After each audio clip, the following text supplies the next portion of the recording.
बहुत सारी कंडीशंस होती हैं जिनमें टॉन्सिलेट बन सकता है। सबसे पहली होती है पोस्ट नेजल डिस्चार्ज। जब नाक के पीछे से डिस्चार्ज गिरता है तो वह भी टॉन्सिलिट बन सकता है। इसके अलावा कई लोगों में एलर्जी होती है, उस कारण से अगर आपको साइनस का इन्फेक्शन है तब भी टॉन्सिलिट के चांसेस हो जाते हैं, क्योंकि साइनस इन्फेक्शन में पोस्ट नेजल डिस्चार्ज होता है।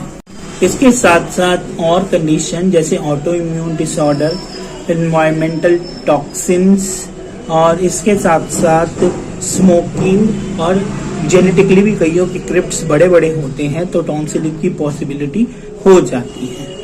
टॉन्सिलिट कंडीशन में मरीज कैसे प्रेजेंट करता है ये हम आपको बताएंगे। सबसे पहले तो पेशेंट के गले में दर्द रहेगा या फिर वो रहेगा कि गले में हमेशा कुछ न कुछ फंसा हुआ है, मुंह से बदबू आएगी, गले का इन्फेक्शन बार बार होगा, खाने में दिक्कत आएगी। इसके साथ साथ कानों में भी दर्द हो जाता है। जो टॉन्सिल है वह हमेशा बड़ा बड़ा सूजन सी रहेगी। इसके साथ साथ जब आप मुंह खोलेंगे तो टॉन्सिल के अंदर आपको व्हाइटिश डिपॉजिट्स मिलेंगे जिनको कि टॉन्सिलिट कहा जाता है। ये मैं अभी आपको चित्र में दिखाता हूँ टॉन्सिलिट। अगर आप ये पूछे कि ये कंडीशन डेंजरस है, लाइफ थ्रेटनिंग है, तो मैं कहूँगा ये नहीं है, बट ये आपको डिस्कम्फर्ट बहुत करती है। बहुत रेयर ओकेजन में यह इन्फेक्शन बढ़ा सकती है जिससे लाइफ थ्रेटनिंग कंडीशन आ जाती है। अगर मैं बताऊं कि टॉन्सिलिट का मुख्य कारण जो होता है वो होता है ओरल डेंटल हाइजीन मेंटेन नहीं करना। अगर आप अपने मुंह की हाइजीन मेंटेन नहीं करेंगे तो क्या होगा कि टॉन्सिलिट होने की संभावना ज्यादा हो जाती है।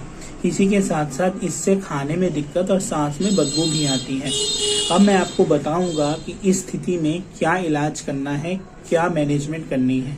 सबसे पहले टॉन्सिलिट का जो इलाज है वह डिपेंड करता है टॉन्सिलिट के साइज पे और जो डिस्कम्फर्ट ये मरीज को दे रहा है उसके ही आधार पे हम इलाज सोचते हैं। अधिकांश केसेस में टॉन्सिलेट छोटे छोटे होते हैं जो कि खुद ही निकल जाते हैं। उनकी केवल निगरानी करनी होती है और पेशेंट को कुछ चीजें बताई जाती हैं जिससे वह खुद ही निकल जाते हैं। जैसे कि अपना जो मुंह की हाइजीन है वह मेंटेन करें, गरारे करें, जितनी बार खाना खाएं गर्म पानी से गरारे करें।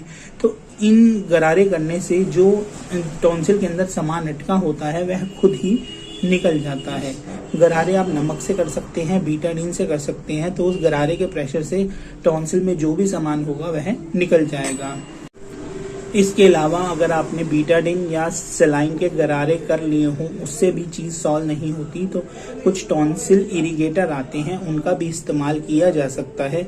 वह क्या करते हैं कि जो टॉन्सिल में फंसे हुए फूड पार्टिकल डेब्रिस सेल होते हैं उनको वह डिसलॉज कर देते हैं।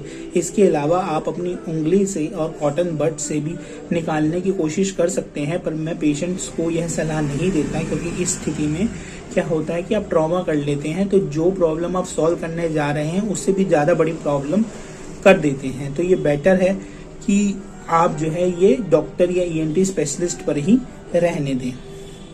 इसके साथ साथ आपने अपने मुंह को हमेशा क्लीन रखना है और दांतों को और टंग को भी हमेशा क्लीन रखना है। उसके साथ साथ आपको मीठे खाने अवॉइड करने हैं।